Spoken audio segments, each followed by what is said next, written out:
Latest episode দেখুন একদম add free. এই পৌষকালীর পুজোর রাতে কাউকে একটা মায়ের পুজোর দায়িত্ব নিতে হবে। তাকে সারা রাত নিরম্ব উপবাস থেকে মাথায় জ্বলন্ত হাঁড়ি আর 2 হাতে 2টো জ্বলন্ত প্রদীপ নিয়ে সূর্যোদয় অবধি মায়ের সামনে দাঁড়িয়ে আরতি করতে হবে। কিন্তু এই কঠিন তপস্যা করবে কে? আমি করব এই সাধনা। আর এই পুজোর পর আমরা খুব ভালো করে বুঝতে পারবো যে আসল সমস্যাটা কোথায়। আমি অবাক হয়ে যাচ্ছি দেবতনু, চিকুর এই অবস্থার জন্য তুমিও আমাকেই দায়ী করছো। তোমারও মনে হচ্ছে যে আমিই দোষী? হ্যাঁ, বাড়িতে বাকিরা সবাই যেরকম ভাবে তুমিও সেরকমই ভাবছো। তোমার মনে হচ্ছে যে আমি চিকুকে সময় দিচ্ছি না। আমি তোমার থেকে অ্যাটলিস্ট একটু সেন্সিবল কিছু আশা করেছিলাম। আনন্দী, তুমি কোথাকার কথা কোথায় নিয়ে যাচ্ছ বলো তো? আমি এরকম কিচ্ছু বলিনি, বলতে চাইনি। আমি শুধু একটা সিম্পল কথা বলেছি, চিকুর বিহেভিয়ারটা যে চেঞ্জ হচ্ছে সেটা তোমার লক্ষ্য করার কথা, কারণ তুমি ওর মা। এর বেশি আমি কিচ্ছু বলতে চাইনি। আর তুমি বাবা বলে বুঝি কোনো দায়িত্ব নেই? আচ্ছা শোনো, তুমি কি এখন ঝগড়া করতে চাইছো আমার সঙ্গে? সেটা বেশি ইম্পর্টেন্ট চিকুর থেকে। আমি কি করবো দেবতনু? কোন দিকে দেখবো? বাড়িতে একটার পর একটা বিপদ হয়েই যাচ্ছে। ঈশান গৌরী কোথায় আছে কেউ জানে না। বাবা ওদিকে পাগল পাগল অবস্থা। এইরকম একটা ডিপ্রেশন সিচুয়েশন একটা বাচ্চা কি করে ভালো থাকতে পারে? আর তুমি যদি এরকম ডিপ্রেসিং ভাবে বিহেভ করো তারও একটা।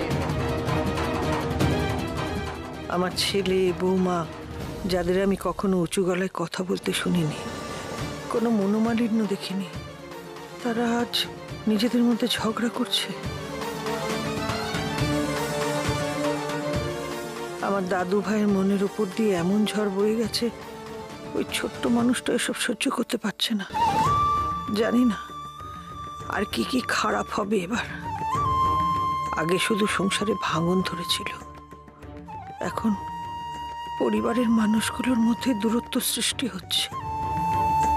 গৌরী রে, একা আমি কি করে সবকিছু সামলাবো? তুই ফিরে আয় মা, ফিরে আয়। আরে কি, সরি, কি করছো? কি আপনার লাগেনি তো? না না, এটা কিসের শব্দ হচ্ছে? ও কিছু না। হ্যাঁ, বলছিলাম আপনি পুজোতে যাবেন না? গৌরী বলছিল পুজোর সময় নাকি পেরিয়ে যাচ্ছে। হ্যাঁ যাবো তো, নিশ্চয়ই যাব। আসলে এই জিনিসটা একটা জায়গায় পৌঁছানোর আছে, এটা পৌঁছে দিয়ে আমি যাব। আচ্ছা, এতে কি আছে? মানে কিছু মনে করবে না, নেহাত কৌতূহল থেকে প্রশ্নটা করছি। কিচ্ছু নেই, আমার একটা কাজের জিনিস আছে। আসি, কেমন?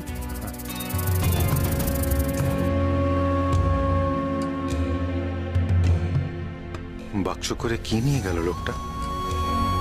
আমার কেন জানি না সন্দেহ হচ্ছে যে হেমেন্দ্র নারায়ণ কিছু একটা লুকোচ্ছে। আর ওই শব্দটাই বা কিসের আসছিল, কোত্থেকে? কিছু তো একটা ব্যাপার নিশ্চয়ই আছে।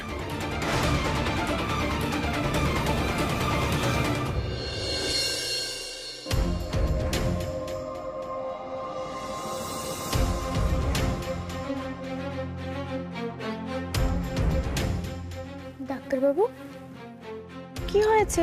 কি ভাবছো তুমি? গৌরী, এই হেমেন্দ্র নারায়ণ মানুষটা আমার কেন জানি না মনে হচ্ছে লোকটা খুব অদ্ভুত, জানো তো। আজকেও একটা বাক্স নিয়ে বেরোচ্ছিল, আর বাক্সটার মধ্যে থেকে অদ্ভুত একটা শব্দ হচ্ছিল। ফোঁস-ফোঁস শব্দ? হ্যাঁ, তার মানে তুমিও শুনেছো। এক্স্যাক্টলি কি ধরনের শব্দ আমি সেটা বুঝতে পারিনি, কিন্তু লোকটা কিছু তো একটা লুকোচ্ছে। তুমি ঠিকই বলেছো গৌরী, এখানে কিছু তো একটা গোলমাল আছেই, যেটা যেটা এরা আমাদের কেউ বলছে না। আমরা সত্যি যদি এই গ্রামের মানুষদের ভালো চাই, তাহলে গৌরী এদের প্রত্যেকের উপর নজর রাখতে হবে আমাদের। ঠিক বলেছো তুমি, এদের সবাইকে আমাদের সন্দেহের তালিকায় রাখতে হবে। গৌরী, গৌরী, তুমি তাহলে এবার পুজোটা শুরু করো। হ্যাঁ, পুজোর মহেন্দ্রক্ষণ উপস্থিত। আমি তৈরি।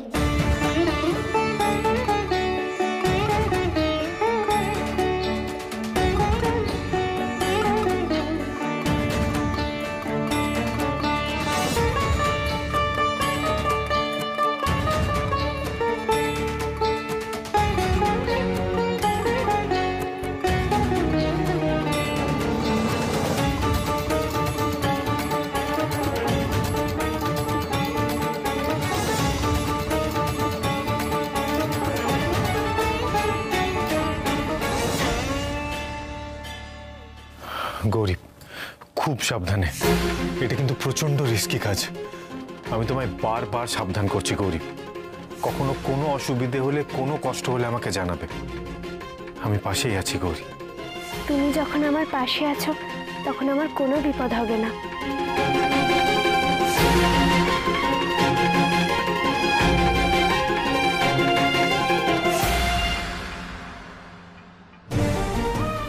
তুমি এত কষ্ট কেন সহ্য করছো গৌরী? অজানা অচেনা গ্রামবাসীদের সম্পর্কে তোমার এত মায়া মমতা, আর এটা এমন একটা কাজ যে আমি তোমার কষ্ট দেখেও কোনো সাহায্য করতে পারছি না।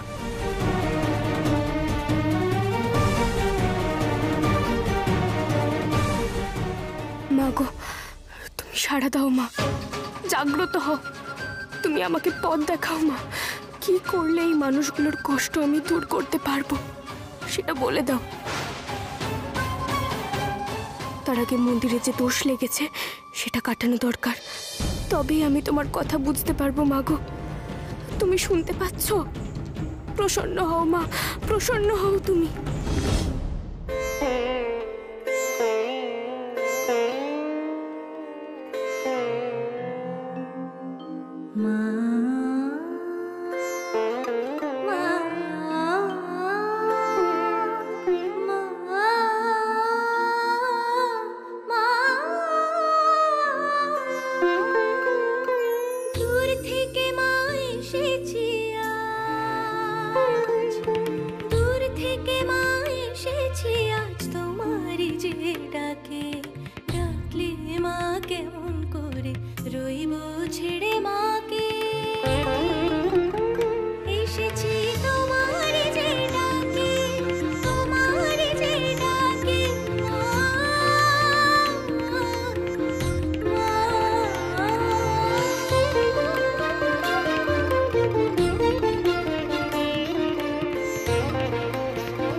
সত্যি মেয়ে অদ্ভুত,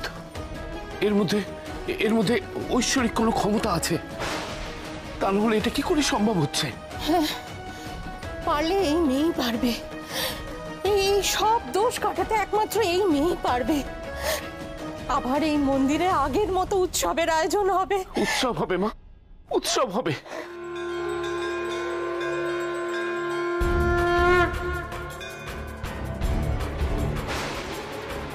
काली काली महाकाली, काली काली महाकाली, काली काली महाकाली, कुंडमाला धारिणी। মাগো, এ আমি কি দেখছি? জন্ম জন্মান্তরেও এমন দৃশ্য দেখিনি। महाकाली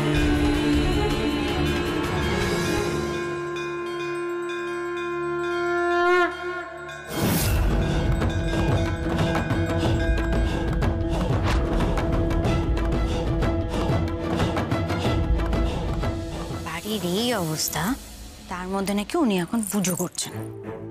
আচ্ছা মাম, বাড়ির মধ্যে কি শুধু আমাদেরকেই পেয়েছে টেনে আনার জন্য? হ্যাঁ, আর বাড়ির তো কেউ আসেনি, আমরা এখানে কেন শুধু শুধু দাঁড়িয়ে আছি? আর এটা কি এখন পুজোর সময়? চুপ করবি তোরা, হ্যাঁ? শৈলমা ডেকেছে মানে আসতে হবে। শেষকালে কি করে দেয় তারপর কোনো ঠিক আছে নাকি? হ্যাঁ বাবারে বাবা।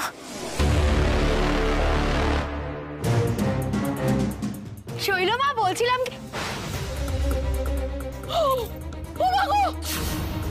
আজকে কি আর সাধে রে? আমাকে তো রসমাধুরী বানাবেই, আর তোদেরকে দেখে নিস মুক্তাকে মুক্তার কোপ্তা আর পলাকে পলার পাতুরি বানিয়ে ছাড়বে। মা এই দেখো, তোমার আর কোনো চিন্তা নেই মা, আমি এসে গেছি।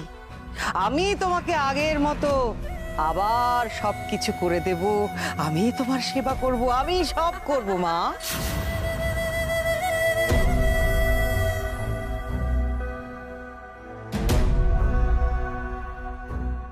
মা মা গো,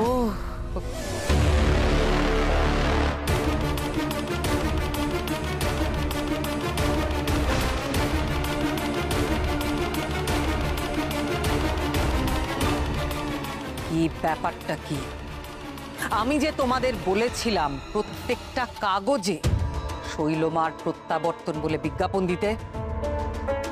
পবিত্র পৌষ কালী পুজোর দিন শৈলমা আবার সব মহিমায় তার আসনে আসীন হবেন। আমি বলেছিলাম এই বিষয়ে বিজ্ঞাপন দিয়েছো তোমরা? শুধু বিজ্ঞাপন দেওয়াই নয় মা, হাতে হাতে আমরা লিফলেটও ছড়িয়েছি। এই দেখুন।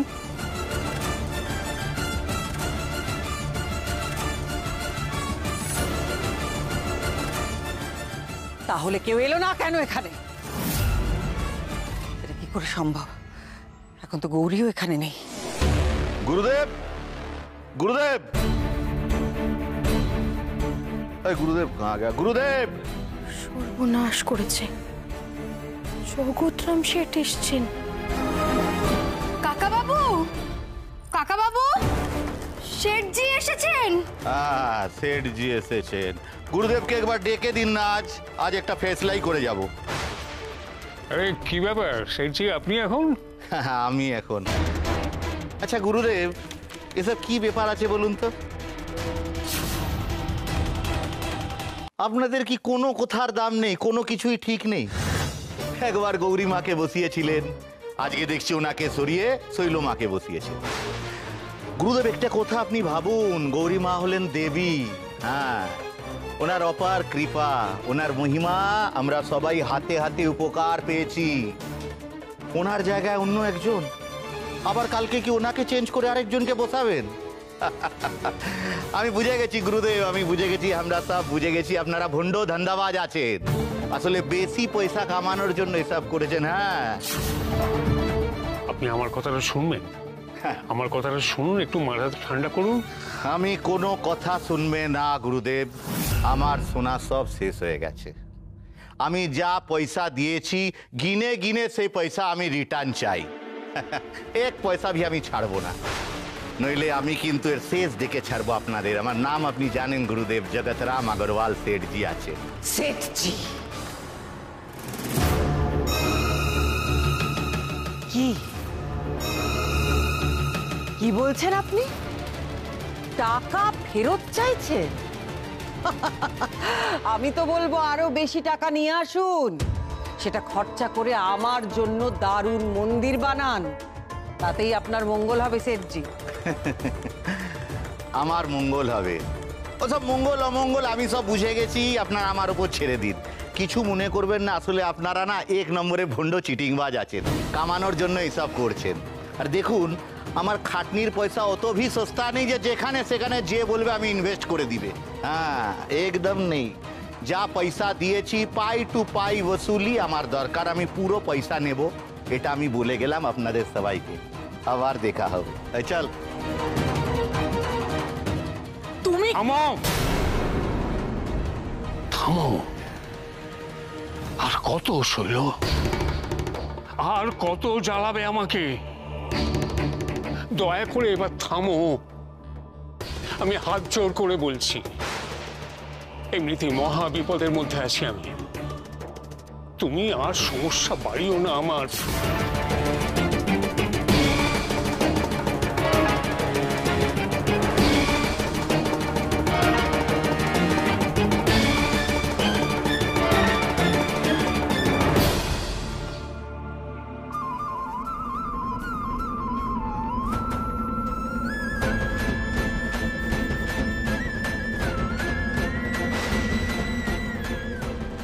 আরে এসব কি হচ্ছে? এত ধোঁয়া কোথা থেকে এলো? কিছু তো বলো তাই না, বুঝতে পারছি না কিছু।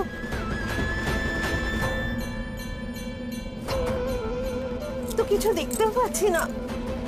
গৌরী, গৌরী তুমি ঠিক আছো তো? এত এত ধোঁয়া আসছে কোথা থেকে? আমি বুঝতে পেরেছি মা, আমি বুঝতে পেরেছি তুমি সাড়া দিয়েছো। এবার সব দোষ কেটে যাবে, সব দোষ কেটে যাবে।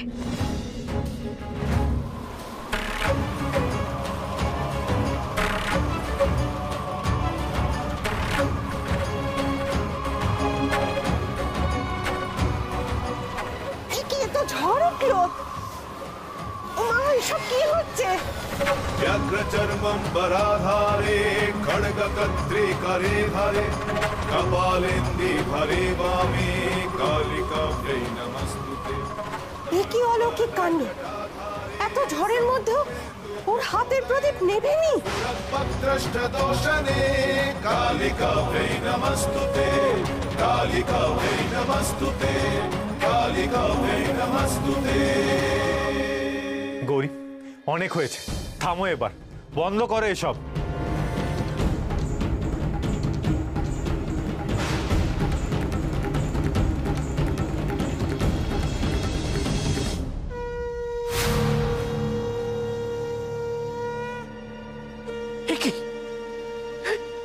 কারণ বাড়ির পাত্র ফাঁকা। काली महाकाली पापहरण काली के परमार्थ मोक्ष दे देवी नमोस्तुते। काली महाकाली पापहरण काली के परमार्थ मोक्ष दे देवी नमोस्तुते।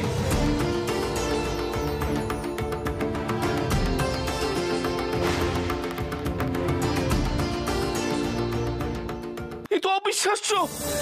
জয় মা, জয় মা, জয় মা। দীর্ঘ 12 বছর পর এমন ঘটনা ঘটল।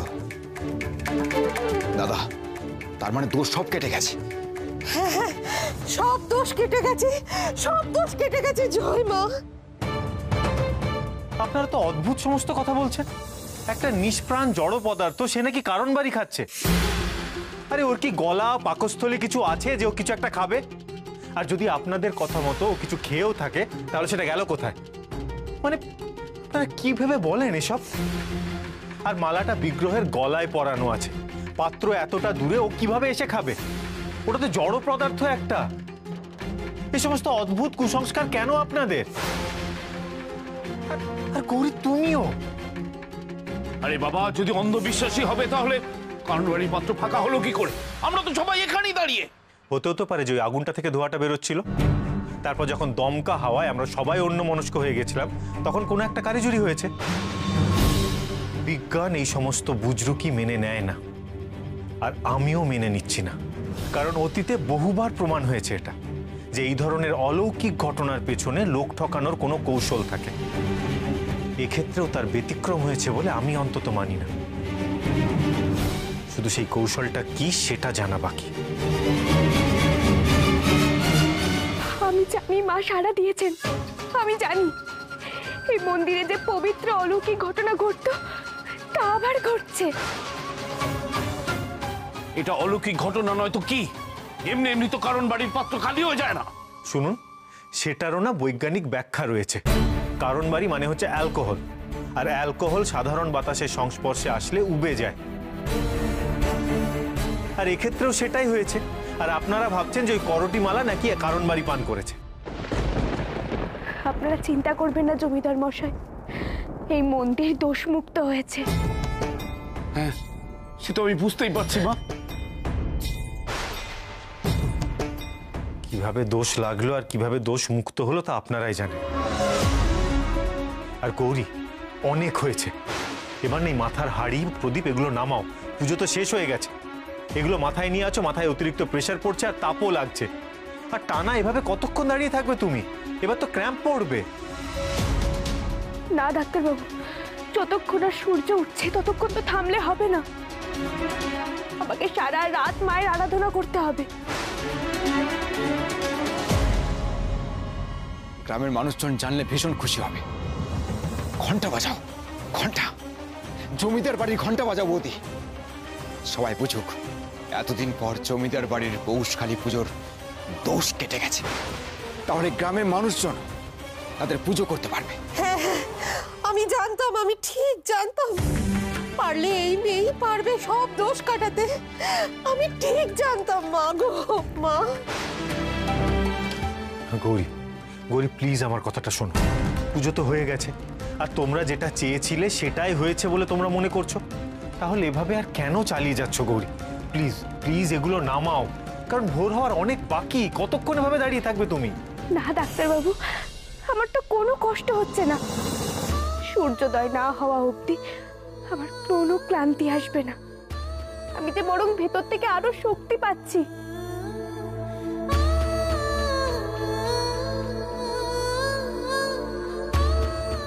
মা গো, এই মন্দিরের দোষ তো কেটে গেছে মা। এবার তুমি আমাকে বলো, গ্রামের মানুষগুলোর কিসের জন্য বিপদ হয়েছিল, আর সেই বিপদ কাটবে কিভাবে?